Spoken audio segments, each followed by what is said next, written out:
Assalamualaikum warahmatullahi wabarakatuh. Bertemu lagi dengan Ibu Imas pada mata pelajaran Bahasa Indonesia kelas 11. Materi kita pada pagi hari ini masih berkaitan dengan teks eksplanasi. Hari ini kita akan belajar tentang pola pengembangan teks eksplanasi. Pola pengembangan teks eksplanasi terbagi menjadi dua.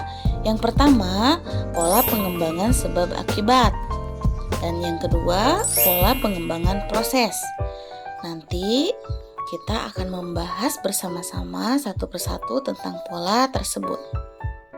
Sebelumnya, apa itu gagasan utama? Gagasan utama adalah ide dasar atau sebuah inti pembahasan yang tertulis di dalam sebuah paragraf.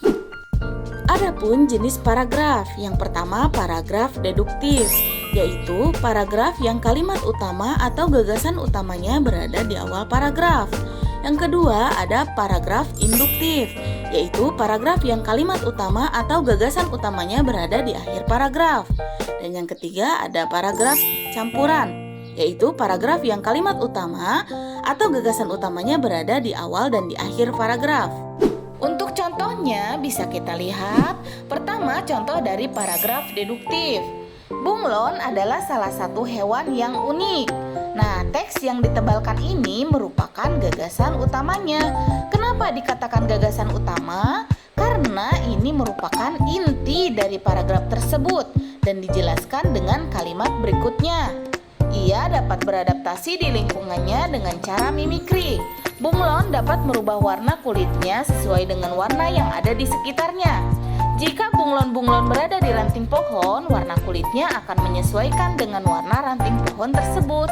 Kemudian yang kedua adalah contoh paragraf induktif. Tangkai bunga ini memiliki duri.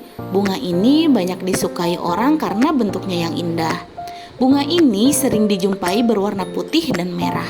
Bunga ini sering digunakan orang sebagai bentuk kasih sayang.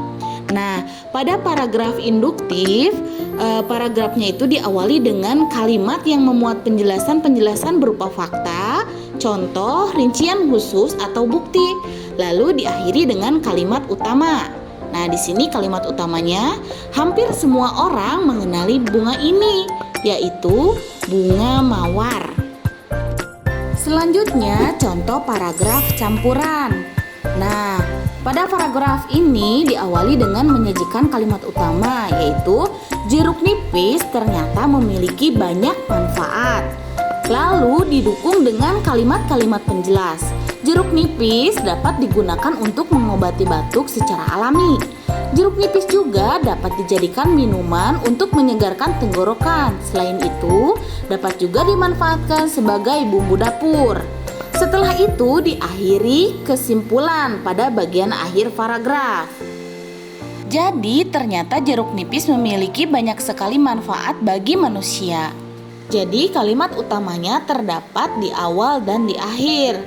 Kalau kalian menemukan paragraf seperti ini, awal dan akhirnya memiliki kata kunci yang sama. Kalau di sini kata kuncinya jeruk nipis memiliki banyak manfaat. Nah, berarti ini merupakan paragraf campuran. Selanjutnya kita akan membahas tentang pola pengembangan teks eksplanasi. Pola pengembangan teks eksplanasi yang pertama yaitu pola pengembangan sebab akibat. Nah, teks eksplanasi adalah teks yang bertujuan untuk menjawab pertanyaan dengan kata tanya, mengapa dan bagaimana. Teks eksplanasi untuk menjawab kata tanya mengapa digunakan untuk menjelaskan sebab akibat terjadinya suatu fenomena. Sedangkan teks eksplanasi untuk menjawab kata tanya bagaimana digunakan untuk menjelaskan proses terjadinya suatu fenomena. Pada pola ini, sebab terjadinya fenomena bertindak sebagai gagasan umum, sedangkan akibat sebagai perincian pengembangannya. Bisa juga sebaliknya. Akibat terjadinya fenomena sebagai gagasan umum, sedangkan sebab terjadinya fenomena sebagai perincian. Yang kedua yaitu pola pengembangan proses.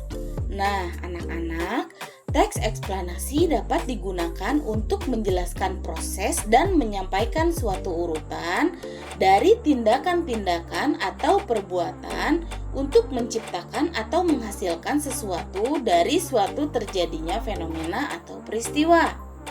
Pola pengembangan proses dapat digunakan dengan langkah-langkah sebagai berikut. Yang pertama, mengetahui perincian secara menyeluruh. Yang kedua, membagi proses menurut tahapan-tahapan kejadian. Dan yang ketiga, menjelaskan setiap urutan ke dalam detail-detail tegas sehingga pembaca dapat melihat seluruh proses dengan jelas. Agar kalian lebih memahaminya, mari kita simak contoh pola pengembangan sebab akibat dalam teks eksplanasi berikut ini. Di sini ada sebuah wacana yang berisi tentang gempa bumi. Gempa bumi melanda wilayah bagian selatan daerah istimewa Yogyakarta, Sabtu 27 Mei 2006 pukul 05.54 waktu Indonesia Barat.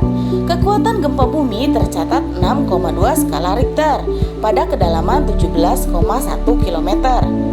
Pusat gempa terletak pada posisi kurang lebih 25 km barat daya kota Yogyakarta. Gempa bumi ini mengakibatkan puluhan orang meninggal, beberapa orang luka-luka, sejumlah bangunan roboh dan mengalami kerusakan. Selain itu, dilaporkan juga terjadi longsoran dan kerusakan berat pada permukiman dan bangunan lainnya di Kabupaten Bantul karena dekat dengan sumber gempa bumi. Pada paragraf ini terdapat kata skala Richter. Skala Richter merupakan istilah khusus dalam sebuah teks eksplanasi. Sebelumnya kita sudah mengetahui dan mempelajari bagaimana kaidah kebahasaan dalam teks eksplanasi. Nah, anak-anakku sekalian, pada wacana yang ibu bacakan barusan menggunakan pola pengembangan teks eksplanasi sebab akibat. Mengapa? Karena pada paragraf pertama diceritakan gagasan umumnya tentang gempa bumi yang melanda wilayah bagian selatan daerah istimewa Yogyakarta. Nah, di paragraf berikutnya atau di paragraf kedua bisa kita lihat berisi tentang akibat yang ditimbulkan dari fenomena alam gempa bumi itu. Yang pertama, puluhan orang meninggal, selanjutnya beberapa orang luka-luka, bangunan roboh dan mengalami kerusakan, juga terjadi longsoran dan kerusakan berat pada permukiman dan bangunan lainnya. Ciri khas dari pola pengembangan sebab akibat di sini sangat jelas ya. Pada paragraf pertama menceritakan gagasan umum dari fenomena alam yang terjadi, sedangkan paragraf berikutnya menjelaskan atau biasanya menceritakan akibat dari fenomena alam yang terjadi yang diceritakan pada paragraf sebelumnya. Adapun contoh dari pola pengembangan teks eksplanasi proses. Nah, bisa kalian lihat, ini ada sebuah wacana yang menceritakan tentang fenomena alam banjir. Banyaknya orang yang membuang sampah sembarangan, tidak menjaga kelestarian lingkungan, menggunakan lahan pertanian menjadi perumahan, menggunduli hutan, sehingga tidak adanya lagi peresapan air di dalam tanah merupakan hal-hal yang menyebabkan terjadinya banjir. Nah, di dalam pola pengembangan teks eksplanasi proses, dijelaskan dulu hal-hal yang menyebabkan atau mengakibatkan terjadinya suatu fenomena alam di dalam teks eksplanasi. Tapi, tidak diceritakan akibat yang timbul dari fenomena alam tersebut.